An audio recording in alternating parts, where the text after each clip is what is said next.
Você já teve aquele dia, ou aqueles dias, que dá vontade de abandonar tudo, de desistir de tudo?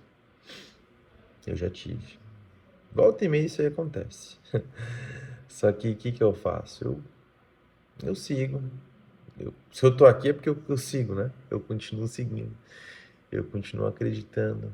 Porque eu penso num bem maior. Acredito que existe uma força divina que me guia, que me ajuda a seguir, sabe? E que se eu tô fazendo o que eu tô fazendo é porque tem alguém que me observa, que me ilumina, ilumina meu caminho e, e me tá dando, e está me dando direção.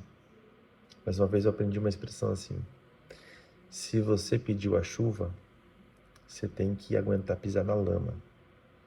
Então, pensa nisso.